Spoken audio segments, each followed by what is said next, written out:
New Zealand ವಿರುದ್ಧ ಎರಡನೇ ಟೆಸ್ಟ್ನಲ್ಲಿ ಭಾರತ ಭರ್ಜರಿ ಜಯ ಗಳಿಸಿದ್ದಾರೆ. ಭಾರತಕ್ಕೆ 178 ರನ್ಗಳ ಭರ್ಜರಿ ಜಯ ಗಳಿಸಿದ್ದಾರೆ.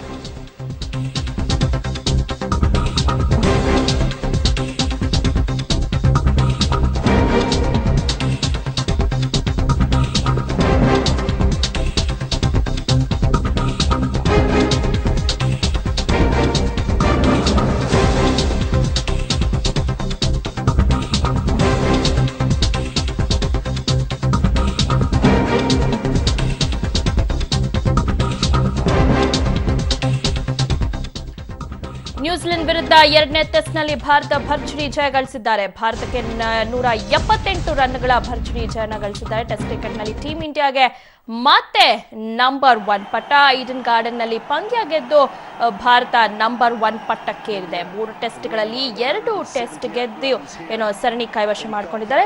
ಕೊಹ್ಲಿ ನಾಯಕತ್ವದಲ್ಲಿ ಇದು ಎರಡನೇ ಬಾರಿ ನಂಬರ್ 1 ಪಟ್ಟ.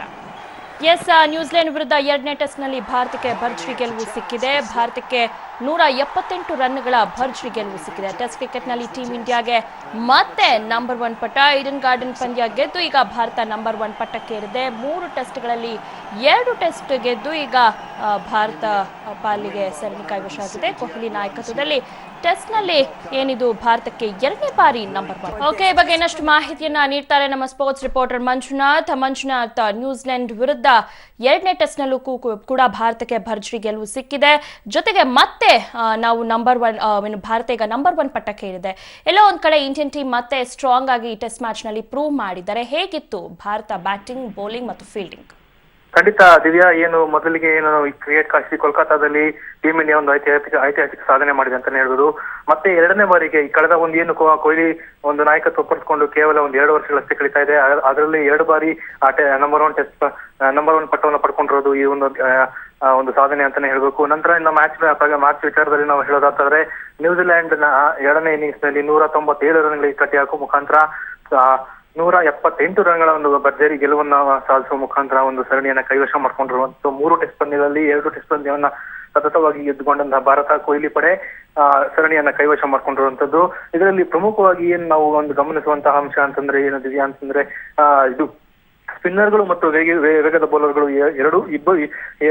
ಇಬ್ಬರ ಜುಗಲ್ಬಂದಿ ಭಾರತವನ್ನ ಒಂದು ಗೆಲುವಿನ ಹಂತಕ್ಕೆ ತೆಗೆದುಕೊಂಡು ಹೋಗಿದೆ ಅಂತಾನೆ ಹೇಳ್ಬೇಕು. ಆರಂಭದ ಮೊದಲನೇ ಇನ್ನಿಂಗ್ಸ್ ನೋಡುವಂತದಾದ್ರೆ ಸ್ಪಿನ್ನರ್ಗಳು ಮತ್ತು ವೇಗಗಳ ಪಾತ್ರ ಹೆಚ್ಚಾಗಿತ್ತು ಅಂತಾನೆ ಹೇಳ್ಬೇಕು. ನಂತರದಲ್ಲಿ ಕೂಡ ಈ ಎರಡನೇ ಇನ್ನಿಂಗ್ಸ್ ನಲ್ಲಿ ವೇಗಗಳ ಪಾತ್ರ ಹೆಚ್ಚಾಗಿತ್ತು. ಭುವನೇಶ್ವರ್ ಮತ್ತೆ ಮೊಹಮ್ಮದ್ ಶಮಿ ಏನಿದ್ರು ಅವರ ಒಂದು ಲೈನ್ ಅಂಡ್ ಲೆಂತ್ ಏನಿತ್ತು, ಆ ಲೈನ್ ಅಂಡ್ ಲೆಂತ್ ನಲ್ಲಿ ನ್ಯೂಜಿಲೆಂಡ್ ಬ್ಯಾಟ್ಸ್ಮನ್ಗಳು ರನ್ ಕಲೆ ಹಾಕುವಲ್ಲಿ ಒಂದು ತಿಣಕಾಡಿದ್ರು ಅಂತಾನೆ ಹೇಳ್ಬೇಕು. ಅದೇ ರೀತಿಯಲ್ಲಿ ಒಂದು ಸ್ಪಿನ್ ಮೋಡಿ ಕಳೆದ ಮೊದಲ ಒಂದು ಟೆಸ್ಟ್ ಪಂದ್ಯದಂತೆ ರಹಾನೆ ಮತ್ತೆ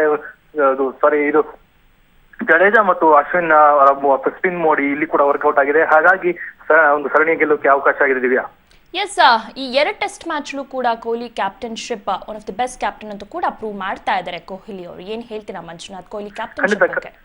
ಖಂಡಿತ ಧೋನಿ ತಮ್ಮ ಒಂದು ಟೆಸ್ಟ್ ಕ್ರಿಕೆಟ್ ಹೇಳಿದ ನಂತರ ಒಂದು ಅಗ್ರೆಸಿವ್ ಏನಿತ್ತು ಕೊಹ್ಲಿಯಲ್ಲಿ ಈಗ ಸಂಪೂರ್ಣವಾಗಿ ಅದೊಂದು ಬಹಿರಂಗವಾಗಿರುವಂತದ್ದು.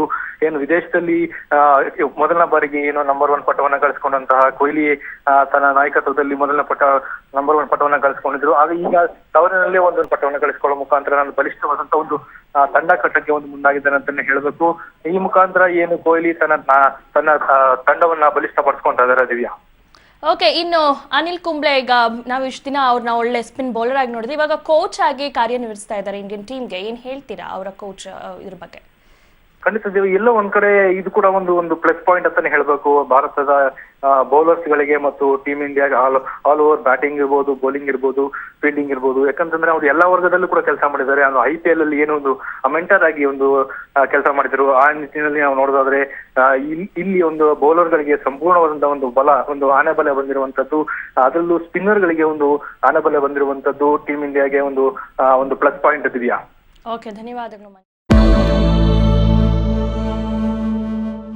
ಮತ್ತೆ ಕಾವೇರಿ ಅಧಿವೇಶನ ನಡೆಯಲಿದೆ. ಸುಪ್ರೀಂ ಕೋರ್ಟ್ ತನ್ನ ಆದೇಶವನ್ನ ಪಾಲನೆ ಮಾಡದಿದ್ದರೆ ಕುಣಿಕೆ ಬೀಳುತ್ತೆ ಅನ್ನುವಂತಹ ಒಂದು ಮಾತನ್ನ ಅಧಿವೇಶನದಲ್ಲಿ ತುಂಬಾ ಗಂಭೀರವಾಗಿ ಚರ್ಚೆ ಮಾಡುವಂತಹ ಸಾಧ್ಯತೆ ಇದೆ. ಇವರು ತಮಿಳುನಾಡಿನ ಅಧಿನಾಯಕಿ, ತಮಿಳು ಮಕ್ಕಳ ಪಾಲಿನ ದೈವರೂಪಿ ಅಮ್ಮ. ಪುರಚ್ಚಿ ತಲೈವಿ ಜಯಲಲಿತಾ ಆಸ್ಪತ್ರೆ ಪಾಲಾಗಿ 10 ದಿನಗಳೇ ಕಳೀತಾ ಬಂತು.